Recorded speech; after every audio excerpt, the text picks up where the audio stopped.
മലപ്പുറത്തൊരു കുംഭമേള നടക്കുന്നുണ്ടെന്ന് അറിഞ്ഞാൽ സാമാന്യമായി മലപ്പുറത്തുകാരുടെ വിചാരം എന്തായിരിക്കും എന്ന് ചോദിച്ചാൽ കുലുക്കി സർബത്ത് നമ്മുടെ പഴയൊരു സംഭവമാണ്. ഒരു ടാർപോളിയും വലിച്ചു കെട്ടി കുലുക്കി സർബത്തും ബ്രെഡ് പോക്കറ്റും വിൽക്കാനുള്ള ഒരു അവസരം എന്നുള്ളതിലപ്പുറം മലപ്പുറത്തുകാർക്ക് ഇതിൽ ഒരു റോളും ഇല്ല. ഇത് പ്രശ്നമില്ലാത്ത സാധനമാണ്. ഇത് നമ്മൾ വെള്ളം, പഞ്ചസാര, അതുപോലെ തന്നെ കസ്കസ്, നാരങ്ങ, പച്ചമുളക്, അങ്ങനെ കുറച്ച് സാധനങ്ങൾ ഇട്ടിട്ട് ഉണ്ടാക്കുന്ന ഒരു സംഭവമാണ്. കുംഭമേള നടത്തിയാൽ അവരവിടെ ബ്രെഡ് പോക്കറ്റും കുലുക്കി സർബത്തും വിൽക്കും, അത്രേ ഉണ്ടാവുള്ളൂ. അദ്ദേഹം പറയുന്നു ഞങ്ങൾ തുണിയുടുക്കാതെയും തുണിയുടുത്തും സന്യാസിമാർ അവിടെ വരും. ആരാ തടയുന്നത്? ഭാരതപ്പുഴ ആരുടെയും അച്ഛൻ്റെയോ അല്ലെങ്കിൽ ബാപ്പയുടെയോ തന്തയുടെയോ എന്ന് ഏത് ഭാഷയിൽ വേണോ പറഞ്ഞാൽ ഫാദറിന്റെയോ പിതാശ്രീയുടെയോ വകയൊന്നുമല്ല. തുണിയെടുക്കാതെ വരണ വന്നോട്ടെ, തുണിയെടുത്ത് വരണ വന്നോട്ടെ. ഇനി തുണിയെടുക്കാതെ വരുന്നവർക്ക് തുണി വേണം, അതിന്റെ കച്ചവടം നടത്തും. അവർ ചിലർ തുണി ഉടുക്കും, ചിലർ ഉടുക്കാതിരിക്കും. ആരാണ് മുമ്പോട്ട് വരുന്നത് തടസ്സപ്പെടുത്തുന്നതെന്ന് കാണട്ടെ. അതിനുള്ള ശക്തിയുള്ളവർ, ശേഷിയുള്ളവർ ഉണ്ടെങ്കിൽ അവർ മുമ്പോട്ട് വരട്ടെ. ആദ്യ പ്രത്യേകതയും അതാണ്. അത്രയേ ഉള്ളൂ. ഇത് 12 വർഷത്തിൽ ഒരിക്കൽ നടക്കേണ്ട സംഗതിയാണ്. ഞാൻ 12 വർഷത്തിലല്ല, എല്ലാ വർഷവും നടത്തട്ടെ. എങ്ങനെയുണ്ട് എല്ലാ വർഷവും നടത്തുക, എല്ലാ പുഴയോരത്തും നടത്തുക, എല്ലായിടത്തും സന്യാസിമാർ വരിക. ഇവിടുത്തെ ഹിന്ദു ആരാണ്, എന്താണ് എന്ന് അവർ അപ്പോൾ അറിയും. അവർക്ക് പറയാനുള്ള ആത്മീയമായിട്ടുള്ള കാര്യങ്ങൾ, പ്രഘോഷണങ്ങൾ, പ്രബോധനങ്ങൾ എന്താന്ന് വെച്ചാൽ അത് ചെയ്യട്ടെ. ഭാരതപ്പുഴ ആരുടെയും അച്ഛൻ്റെയോ അല്ലെങ്കിൽ ബാപ്പയുടെയോ തന്തയുടെയോ എന്ന് ഏത് ഭാഷയിൽ വേണോ പറഞ്ഞാൽ ഫാദറിന്റെയോ പിതാശ്രീയുടെയോ വകയൊന്നുമല്ല. ഭാരതപ്പുഴ ഉണ്ടല്ലോ, അത് ആരുടെയും പിതാവിന്റെ വകയല്ലാന്ന് സ്വാമിജി പറയുന്നത് വളരെ കറക്റ്റ് ആണ്. സ്വാമിജിയുടെയും പിതാവിന്റെ വകയല്ല കേട്ടോ ഈ ഭാരതപ്പുഴ.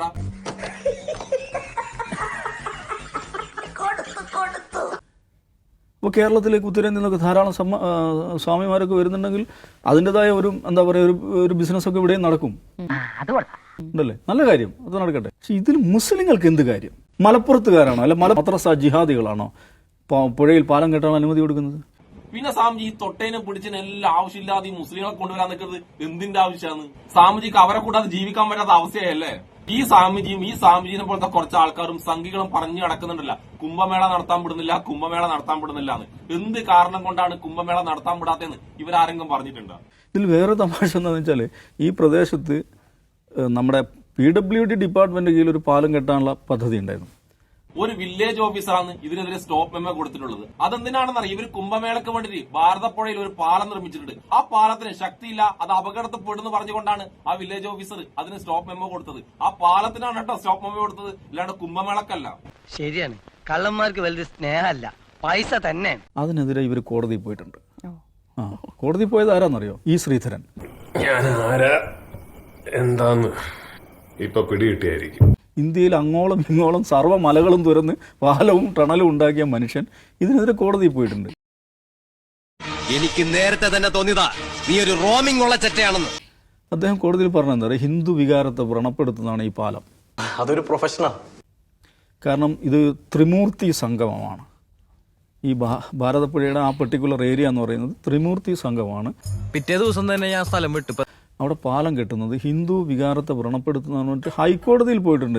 നിങ്ങൾക്ക് ഈ പ്രായത്തിൽ ഒരു കളിഹരം കയറിയിരിക്കുക. നാട്ടിലും രാഷ്ട്രീയത്തിലും കളിക്കാനുള്ള ഗ്രൗണ്ട് പോയപ്പോ വീണ് കിട്ടിയ ഒരു കളി. ഈ ശ്രീധരൻ എന്ന് പറയുന്ന BJPയുടെ നേതാവ് അതങ്ങ് ആസ്വദിച്ച് കളിക്കുക. അല്ലാതെ എന്നെ കുറിച്ച് ഓർത്തുള്ള വേവലാതി ഒന്നും അല്ലാന്ന് എനിക്കറിയാം. ഏത് ഗവൺമെന്റ് ആയാലും ഇനി ഏത് സമുദായക്കാരനായാലും മതക്കാരനായാലും മനസ്സിലായില്ലേ, അതിനുള്ള തപസിന്റെ ശക്തിയും സങ്കല്പവും ചൈതന്യവും ഒക്കെ ഇവിടുത്തെ സന്യാസിക്കുണ്ട്.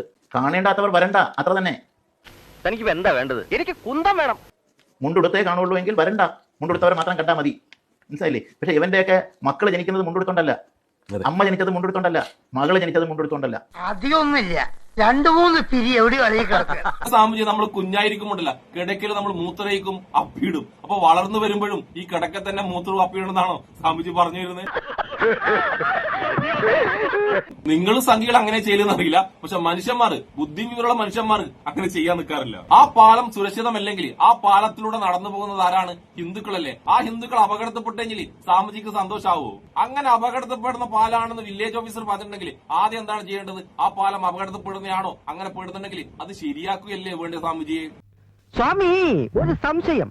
ഞാൻ നേരത്തെ പറഞ്ഞ പോലെ അത് അപകടത്തിൽപ്പെട്ടെങ്കിൽ അതിൽ മരണപ്പെടുന്നത് ഹിന്ദുക്കൾ തന്നെയല്ലേ സ്വാമിജിയെ? അപ്പൊ സ്വാമിജി ശരിക്കും ഹിന്ദു സ്നേഹിയാണെങ്കിൽ ആ പാലം ശരിയാക്കല്ലേ വേണ്ടേ? അവിടെ വരുന്ന ഭക്തരായ ഹിന്ദുക്കളുടെ സുരക്ഷയ്ക്ക് എഴുതിയിട്ട് 12 ആനി അതിന്റെ തോറ്റും തരാന്ന് പറഞ്ഞാലും ഇനി അങ്ങോട്ട് ഞാനില്ല. പോയോർത്തോളം മതിയായി. തടി ബാക്കിയായത് തന്നെ റബ്ബിന്റെ കാവല്. അല്ലാതെ ആ സംഭവത്തിന്റെ പേരിൽ കുത്തിത്തിരിപ്പ് ഉണ്ടാക്കിയിട്ട് അതിന്റെ അകത്ത് മുസ്ലിങ്ങളെ കൊണ്ടുവന്നിട്ട് വർഗീയത ഉണ്ടാക്കലല്ല ചെയ്യേണ്ട സ്വാമിജിയെ. ഇനി ഒരു കണ്ണാടി എടുത്ത് മുഖത്തോട് ഇങ്ങനെ ചേർത്ത് പിടിച്ച് തറപ്പിച്ച് പറയണം പാഴായിപ്പോയ ജന്മമെന്ന്.